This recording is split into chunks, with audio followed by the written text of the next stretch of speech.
जय हिंद दोस्तों, मैं अनुराग और आशा करता हूँ आप भी बहुत अच्छे होंगे। दोस्तों, आज की वीडियो में हम बात करेंगे वायरस के बारे में। जैसा कि आप सभी जानते हैं, कंप्यूटर्स, खासतौर से विंडोज़ कंप्यूटर्स में वायरस आने के चांस बहुत ज़्यादा होते हैं। और अगर आप विंडोज़ 7 यूज़ करते हैं तो उसमें वायरस आने के चांस और भी ज़्यादा हो जाते हैं। तो इसको हम देखते हैं हम किस तरह से कर सकते हैं इसको, और उसमें कौन कौन सी ऑप्शंस होती हैं, और उसको अगर कोई वायरस आपके कंप्यूटर पे आ जाता है या शो करता है वायरस, तो आपको उसको किस तरह से हैंडल करना है। तो चलिए चलते हैं दोस्तों। मैं सबसे पहले ओपन कर लेता हूँ, मैंने अवीरा इंस्टॉल किया हुआ है और ये एक फ्री वर्जन एंटीवायरस है। तो इस पर क्लिक करता हूँ, मैं देखता हूँ इसमें कौन कौन सी ऑप्शंस हमारे पास अवेलेबल होंगी। तो दोस्तों, इसमें जैसे हम ओपन करते हैं, स्टेटस शुरू में दिखाता है एंटीवायरस प्रोटेक्शन ऑन है इसमें।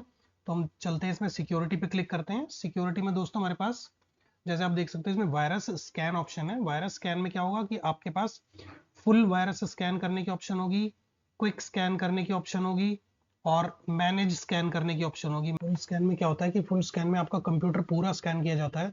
मतलब आपकी सारे सिस्टम के जितने भी ड्राइव्स होंगे, सारा सिस्टम स्कैन होगा, जो कि बहुत ज़्यादा टाइम लेता है। क्विक स्कैन में क्या होता है, आपकी जो सिस्टम की नेसेसरी फाइल्स होती हैं, सिस्टम फोल्डर्स होते हैं विंडोज़ के, सी ड्राइव में जो विंडोज़ का फोल्डर होता है, वो प्रोग्राम फाइल्स और इस तरह के जो नेसेसरी फोल्डर्स होते हैं वो स्कैन होते हैं। मैनेज फोल्डर में आप इसको कस्टम किसी तरह से आप शेड्यूल स्कैन कर सकते हैं, या रन किस टाइम करना है वो कर सकते हैं। इसमें मतलब स्कैनिंग की आप सेटिंग सेट कर सकते हैं, और फोल्डर भी आप अपने आप से सिलेक्ट कर सकते हैं कि कौन कौन से फोल्डर्स आपको सिलेक्ट करने हैं, या स्कैनिंग में कौन कौन से रखने हैं। तो इसमें ये चीज़ें करी जा सकती हैं। इसके बाद हम चलते हैं प्रोटेक्शन ऑप्शंस में। ये आपको लगभग सभी एंटीवायरसेस में यही ऑप्शन मिलती हैं। तो रियल टाइम प्रोटेक्शन होती है कि जिस टाइम आप कंप्यूटर यूज़ कर रहे होते हैं, नेट यूज़ कर रहे होते हैं, उस टाइम उसकी प्रोटेक्शन ऑन रहती है। मतलब आपको वेबसाइट ओपन करते हुए कोई भी वायरस आपके कंप्यूटर के मतलब उसमें शो करता है, या इन्फेक्ट करने की कोशिश करता है, या ब्रीच करने की कोशिश करता है आपके सिस्टम की सिक्योरिटी, तो ये प्रोटेक्शन उसको रोक देता है। इसी तरह से वेब प्रोटेक्शन होती है। वेब प्रोटेक्शन इस तरह से कि जैसे आप ऑनलाइन कोई पेमेंट वगैरह करते हैं, या पेमेंट के लिए कोई साइट ओपन करते हैं, तो उस टाइम आपके सिस्टम की प्रोटेक्शन को बढ़ा देता है। मतलब आपको कोई अनऑथराइज एक्सेस, या कोई भी हल्का कोई भी लिंक, कोई भी आपके सिस्टम को एक्सेस करने की कोशिश करता है, तो वो उस टाइम उसको प्रोटेक्शन ऑन रहती है, तो वो ब्लॉक कर देता है उसको। रैनसमवेयर आप देख ही रहे हैं कि किस तरह से रैनसमवेयर होता है। मतलब इसमें क्या होता है कि रैनसमवेयर में आपके कंप्यूटर के सिस्टम के जो डेटा होता है, उसको सारे को लॉक कर देता है, और फिर वो आपसे रैनसम की डिमांड करते हैं कि आप मुझे पैसे दीजिए, तब मैं आपके सिस्टम का सारा जो एनक्रिप्ट हो गया डेटा, वो सारा डिक्रिप्ट होगा। तो इस तरह की ऑप्शंस इसमें होती हैं। तो ये रैनसमवेयर प्रोटेक्शन भी आप ऑन कर सकते हैं लेकर परचेज्ड वर्जन में। तो ये इस तरह की ऑप्शंस होती हैं। इसके अलावा आप देखते हैं क्वारंटीन। क्वारंटीन बेसिकली क्या होता है कि आप कंप्यूटर जब यूज करते हैं, कोई भी वायरस अगर आपके कंप्यूटर में एंटर होता है, तो कंप्यूटर सबसे पहले, एंटीवायरस जो होता है वो सबसे पहले इसको वायरस को रिपेयर करने की कोशिश करता है। अगर वो रिपेयर हो जाए तो ठीक है, नहीं तो वो उसको क्वारंटीन कर देता है। क्वारंटीन का मतलब ये होता है कि वो उसको कॉर्नर में कर देता है, और उसको किसी भी फाइल को, किसी भी सिस्टम को उस फाइल को एक्सेस नहीं करने देता। मतलब उसको एक तरह से कॉर्नर कर देता है, आइसोलेट कर देता है पूरे कंप्यूटर से।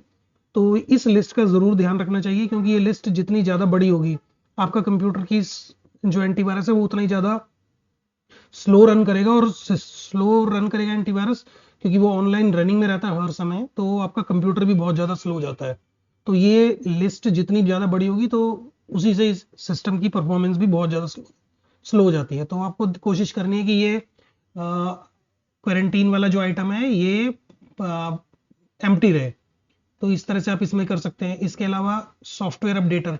सॉफ्टवेयर अपडेटर बेसिकली कोई भी सॉफ्टवेयर को अपडेट करने के लिए, कोई ओल्ड वर्जन सॉफ्टवेयर है उसको पैचेस करने के लिए, ताकि कोई हैकर उसमें एंटर ना कर सके, एक्सप्लॉइट ना कर सके, या आपके कंप्यूटर को कंप्रोमाइज ना कर सके।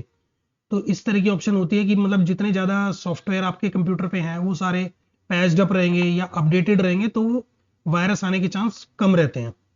तो ये इसलिए होता है सॉफ्टवेयर अपडेटर। ये आजकल सभी कंप्यूटर्स में आना शुरू हो गया है।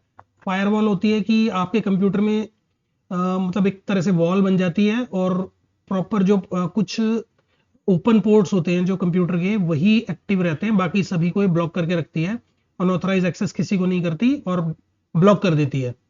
तो इसकी भी कॉन्फ़िगरेशन बहुत अच्छी होती है। अगर आप करना चाहें, बड़े बड़े जो कंपनीज होती हैं वो फायरवॉल फिजिकल फायरवॉल इंस्टॉल कराती हैं। सॉफ्टवेयर फायरवॉल के अलावा भी एक फिजिकल फायरवॉल भी होती हैं, वो भी इंस्टॉल कराती हैं। तो वो इस तरह से आप इन चीज़ों को इनेबल कर सकते हैं अपने कंप्यूटर पे। आपके हमारे क्योंकि कंप्यूटर्स छोटे होते हैं तो इसलिए इनमें सॉफ्टवेयर के थ्रू इस तरह की सपोर्ट प्रोवाइड की जाती है। प्राइवेसी में होता है कि ब्राउजर की सेफ्टी, आपके ब्राउजर जितना ज़्यादा अपडेट होगा उसकी सेफ्टी उसी के ऊपर डिपेंड करती है। तो ब्राउजर जैसे क्रोम हो गया, क्योंकि आप जानते हैं विंडोज 7 में क्रोम अपडेट नहीं होता है, तो आपको ऐसा ब्राउजर यूज करना चाहिए जो आपको प्रॉपर अपडेट होता रहे, जैसे कि फायरफॉक्स है। फायरफॉक्स जो है विंडोज 7 में अभी भी अपडेट होता है, तो आप इसको यूज कर सकते हैं विंडोज 7 में। अदरवाइज आप विंडोज 10 या 11 में तो आप क्रोम यूज कर ही सकते हैं। तो ब्राउजर सेफ्टी के पर्पज से भी होता है, ब्लॉक ट्रैकिंग होती है इसमें, एड्स और एड्स ऑन क्रोम वगैरह सभी ये चीजें ब्लॉक हो जाती हैं। वीपीएन होता है virtual private network. Virtual private network होता है कि आप कंप्यूटर पे कोई भी वेबसाइट ओपन करते हैं, अगर आपने ब्राउजर में वीपीएन ओपन किया हुआ है तो आपकी जो साइट होगी, जिस आप साइट को कनेक्ट करना चाहते हैं, वो एक प्रॉपर चैनल के थ्रू कनेक्ट होगी आपके सिस्टम से वीपीएन के थ्रू, और उसमें कोई अनऑथराइज एक्सेस नहीं हो पाएगा। तो इस तरह से अगर आप अपने कंप्यूटर पे या लैपटॉप पे या इसमें एंटीवायरस के थ्रू आपने वीपीएन ओपन किया हुआ है, वीपीएन ऑन किया हुआ है या ब्राउजर में वीपीएन ऑन किया हुआ है, तो आप सेफली कोई भी चीज यूज कर पाएंगे ओवर द नेट। पासवर्ड होता है कि आपके कंप्यूटर पे जितने भी आप ब्राउजर्स पे लॉगिन करते हैं या उसमें आईडीज पे अपने लॉगिन करते हैं, तो उसमें आप जो पासवर्ड सेव करते हैं वो आपको, जो भी आप पासवर्ड सेव करते हैं वो आपको सिक्योरली सेफ रहे सिस्टम पे। ब्राउजर उन पासवर्ड्स को सेव करता रहता है, तो उनको सेफ रखने के लिए होता है मैनेज पासवर्ड्स। ये एनक्रिप्शन में यूज होते हैं, मतलब एनक्रिप्ट करके रखता है पासवर्ड इसके, ताकि कोई अनऑथराइज एक्सेस इसको ब्रीच ना कर सके। फाइल श्रेडर होता है कि जैसे कोई भी आप फाइल डिलीट करते हैं, तो जैसे हम कोई भी फाइल को, फिजिकल कोई पेपर होता है हमारा कोई जिसका यूजलेस होता है हमारे लिए, तो हम उसको बिल्कुल फाड़ के श्रेडर करके फेंक देते हैं उसको। तो ये श्रेडर भी बेसिकली होता है कि फाइल को इस तरह से इसके वो कर देता है, इसके ब्रेक्स, कि वो दोबारा से यूज ना हो पाए फाइल। अगर आपने श्रेडर में एक बार कर दिया तो वो मतलब फाइल जो वो जो पेपर है, वो फाइल है, वो अनयूजेबल हो जाएगी, दोबारा आप उसको यूज नहीं कर पाएंगे। प्राइवेसी सेटिंग्स में होता है कि आप जैसे कोई भी किसी भी उसमें लॉगिन करते हैं कंप्यूटर पे, या प्राइवेसी आपके कंप्यूटर की लॉगिन रहती है, प्राइवेसी आपकी सिक्योर करके रखता है, मतलब आपकी जो पर्सनल इंफॉर्मेशन है वो किसी और के थ्रू कोई और यूज ना कर पाए, और वो आपको अपने कंप्यूटर पे एनक्रिप्ट करके अपने कंप्यूटर पर ही रहने दे। ये आप इसमें प्राइवेसी सेटिंग सेट कर सकते हैं, इस तरह की ऑप्शंस भी होती है एंटीवायरस में। और बाकी परफॉर्मेंस में आप ऑप्टिमाइज कर सकते हैं अपने सिस्टम की परफॉर्मेंस को। गेम बूस्टर में गेम बूस्ट कर सकते हैं कि आप अपने कंप्यूटर पे आपको गेम खेलना है, कुछ करना है, तो आप उसको बूस्ट कर सकें, ताकि जो अननेसेसरी जो रियल टाइम में जो एंटीवायरस जैसे उसकी सर्विसेज कम कर देता है, इस तरह की सर्विसेज आपके सिस्टम पे कम कर देता है, ताकि आपको मोर रैम जो है आपके कंप्यूटर पे फ्री मिले, ताकि गेम आप खेल पाए कंप्यूटर पे। ड्राइवर अपडेटर होता है, कई बार जैसे सिस्टम पे जो ड्राइवर आपके हार्डवेयर लगे होते हैं उसके जो ड्राइवर्स होते हैं वो सारी चीज़ें अपडेट होनी चाहिए। ड्राइवर्स अगर अपडेट नहीं होंगे तो कई बार किसी चीज़ को चलाने में, किसी भी डिवाइस को चलाने में स्लो हो जाता है, या फिर वो परफॉर्म नहीं कर पाता। तो अगर ड्राइवर अपडेट रहेंगे तो वो परफेक्टली काम करता रहेगा। डुप्लीकेट फाइंडर, मतलब डुप्लीकेट आपके कंप्यूटर पे कोई फाइलें अगर डुप्लीकेट पड़ी हुई हैं, मल्टीपल लोकेशंस पे रखी हुई हैं, तो आप उनको रिमूव कर सकते हैं। इस तरह की भी फ्रीक्वेंसी वो मिलता है सर्विस, ताकि आप अपने कंप्यूटर पे ठीक से इसको यूज कर पाए और कंप्यूटर आपका लाइट से लाइट रहे। एडवांस टूल होते हैं स्टार्टअप ऑप्टिमाइजर। जैसे स्टार्टअप में जो प्रोग्राम्स रहते हैं वो बेसिकली क्या होता है कि आपके जितने ज़्यादा स्टार्टअप पे रहेंगे प्रोग्राम, उतने ज़्यादा सिस्टम आपका स्लो रहेगा। तो इस तरह की चीज़ें आप जैसे आप ये देखते हैं कंप्यूटर पे, यहाँ पे जो आपके सिस्टम पे स्टार्टअप पे जो प्रोग्राम शो करता है, वो आपके कंप्यूटर को बेसिकली स्लो करते हैं, और जितने ज़्यादा रनिंग में रहेंगे स्टार्टअप में, उतना ज़्यादा आपका कंप्यूटर स्लो हो जाएगा। तो इस तरह की भी चीज़ें होती हैं इसमें, आप इनको चीज़ों को सेटिंग करके आप सेव कर सकते हो। स्टार्टअप ऑप्टिमाइजर हो गया, बैटरी सेवर हो गया। बैटरी से सेव करने के लिए आप इसमें जो अननेसेसरी सर्विसेज होती हैं उनको बंद कर देता है, ताकि बैटरी सेव हो सके। तो इस तरह से ये चीज़ें होती हैं। आप अपने कंप्यूटर पे, अगर आप कंप्यूटर अपना यूज उस पर परचेज एंटीवायरस है, तो आप इसको अपने मोबाइल पे भी इंस्टॉल कर सकते हैं। ये क्यूआर कोड के थ्रू आप अपने कंप्यूटर पे इंस्टॉल कर सकते हैं, अगर आप अपना कंप्यूटर पे मतलब इसको परचेज वर्जन है, तो इस तरह की सर्विसेज आपके कंप्यूटर्स पे मिलती हैं। तो इस तरह से आप इन चीज़ों को हैंडल कर सकते हैं। और दोस्तों, अगर आपको कंप्यूटर पे कभी भी कोई वायरस इन्फेक्शन की अलर्ट मिलता है, तो सबसे पहले आपको उसको रिपेयर करने की कोशिश करनी है। रिपेयर के बाद उसको क्वारंटीन करना है। क्वारंटीन हो जाती है तो उसको आप उसको डिलीट कर सकते हैं उस फाइल को, ताकि वो आपके कंप्यूटर पे से हट जाए। क्योंकि क्वारंटीन रहेगी तो फिर वो आपके, इसका मतलब आपके कंप्यूटर पे है वो फाइल, और आपका कंप्यूटर स्लो रहेगा उससे। तो ये आप चीज़ें इनेबल कर सकते हैं इसमें। इस तरह से आप अपने कंप्यूटर पे वायरस को हैंडल कर सकते हैं एफिशिएंटली, ताकि आपके कंप्यूटर पे कोई प्रॉब्लम ना हो और वर्किंग वगैरह ठीक रहे। तो ये चीज़ें इस तरह से हम कर सकते हैं। हम सेकंड पार्ट में देखेंगे विंडोज 10 के अंदर हम इसको एंटीवायरस को किस तरह से हैंडल करेंगे। दोस्तों, अगर हम विंडोज़ में एंटीवायरस की विंडोज़ 10 में एंटीवायरस की बात करते हैं, तो इसमें इनबिल्ट विंडोज़ का है विंडोज़ सिक्योरिटी। ये आपको यहाँ पे स्टार्टअप में दिख जाएगा। यहाँ से आप देखेंगे इस पे अगर राइट क्लिक दिखाई दे रहा है आपको ग्रीन कलर में, तो इसका मतलब ऑल इज वेल। तो आप इस पर डबल क्लिक करेंगे और देखते हैं इसमें किस तरह से हम इसको कर सकते हैं। तो इसमें सबसे पहले आपको दोस्तों दिखाई देगा window virus and threat protection, इस पर क्लिक करेंगे। इसमें दोस्तों क्लिक करने के बाद क्या होगा, आपको दिखाई देगा यहाँ पे अगर कोई वायरस आपको करंट थ्रेट में शो कर रहा है, जैसे ये दिखाई दे रहा है, तो आप इसको ब्लॉक कर सकते हैं, क्वारंटीन कर सकते हैं, रिमूव कर सकते हैं, अलाउ एंड डिवाइस कर सकते हैं। अगर आपको लगता है ये जो आपको प्रोग्राम है, यहाँ पे आप इसकी डिटेल चेक कर सकते हैं।